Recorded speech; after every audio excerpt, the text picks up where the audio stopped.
کمر میں درد ہو تو دودھ میں ایک چیز ملا کر پی لیں، پوری زندگی کمر میں درد نہیں ہوگا۔ کمر میں درد کے لیے علاج جاننے کے لیے ویڈیو کو آخر تک دیکھیں۔ ایک روز حضرت عیسیٰ علیہ السلام کا گزر ایک قبرستان سے ہوا تو وہاں ایک شخص ایک قبر کے پاس بیٹھا زاروں کی طرح رو رہا تھا۔ آپ علیہ السلام نے رونے کا سبب پوچھا تو کہنے لگا، یہ میری زوجہ کی قبر ہے۔ یہ میرے چچا کی بیٹی تھی اور مجھے اس سے بہت زیادہ پیار تھا۔ میں اس کی جدائی برداشت نہیں کر سکتا۔ حضرت عیسیٰ علیہ السلام نے فرمایا، اگر چاہو تو میں اللہ کے حکم سے تمہاری بیوی کو زندہ کر دوں۔ اس نے بے قرار ہو کر کہا، ہاں ایسا ضرور کر دیجئے۔ چنانچہ آپ علیہ السلام نے قبر کے پاس کھڑے ہو کر کہا، اللہ کے حکم سے اٹھ جا۔ قبر پھٹی اور اس میں سے ایک حبشی غلام باہر نکلا جس پر آگ کے شعلے بھڑک رہے تھے۔ اس نے عیسیٰ علیہ السلام کو دیکھ کر بآواز بلند کہا، لا الہ الا اللہ، عیسیٰ روح اللہ۔ اس کا یہ کہنا تھا کہ آگ بجھ گئی اور عذاب الہی اس سے دور ہو گیا۔ اس شخص نے کہا، مجھ سے غلطی ہو گئی ہے، میری بیوی کی قبر یہ نہیں بلکہ دوسری ہے۔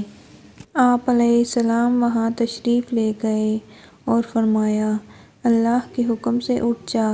قبر پھٹی اور اس میں سے ایک حسین و جمیل عورت باہر نکل آئی۔ اس شخص نے دیکھتے ہی اس کا ہاتھ پکڑ لیا اور کہنے لگا، اے روح اللہ، یہی میری بیوی ہے۔ عیسیٰ علیہ السلام ان دونوں کو وہاں چھوڑ کر آگے تشریف لے گئے۔ وہ اپنی بیوی سے مل کر بہت خوش تھا۔ کچھ دیر بعد اس پر نیند کا غلبہ ہوا تو وہیں سو گیا۔ اس کی بیوی اس کے قریب ہی بیٹھی رہی۔ اتنے میں وہاں سے ایک شہزادے کا گزر ہوا۔ شہزادے نے اس عورت کو دیکھا تو اسے پسند آ گئی۔ عورت کو بھی شہزادہ پسند آ گیا اور وہ اپنے شوہر کو سوتا چھوڑ کر شہزادے کے ساتھ چلی گئی۔ جب اس مرد کی آنکھ کھلی تو اپنی بیوی کو نہ پا کر بہت پریشان ہوا۔ ڈھونڈتے ڈھونڈتے شہزادے کے محل تک پہنچ گیا۔ وہاں اسے اپنی بیوی نظر آئی تو کہا، یہ میری بیوی ہے۔ شہزادے نے کہا، تم جھوٹ بولتے ہو، یہ تو میری لونڈی ہے۔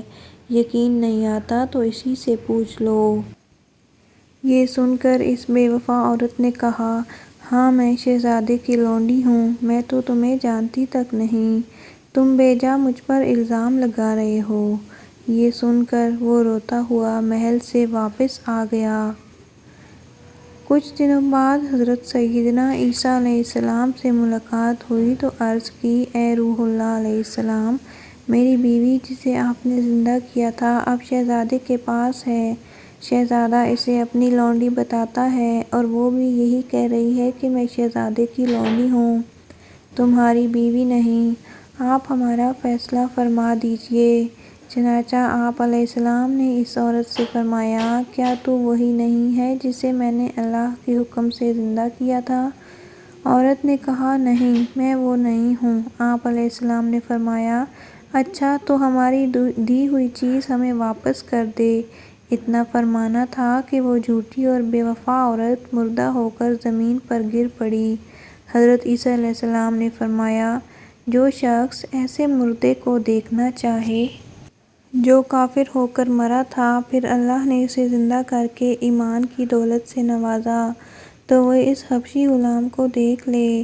اور جو ایسی عورت کو دیکھنا چاہے جو ایمان کی حالت میں مری، پھر اللہ نے اسے زندہ کیا اور وہ کفر کی حالت میں مر گئی، تو پھر وہ اس عورت کو دیکھ لے۔ اللہ کی رحمت سے انسان اس وقت مایوس ہوتا ہے جب وہ اپنے مستقبل سے مایوس ہو۔ انسانوں کے وسیع سمندر میں ہر شخص ایک جزیرے کی طرح تنہا ہے۔ انسان کو اللہ کی رحمت سے کبھی بھی مایوس نہیں ہونا چاہیے۔ حضرت حکیم لقمان رحمۃ اللہ علیہ نے فرمایا، گرم دودھ میں تھوڑا سا سونف ڈال کر پی لیں، کمر کے درد سے ہمیشہ کے لیے چھٹکارا مل جائے گا۔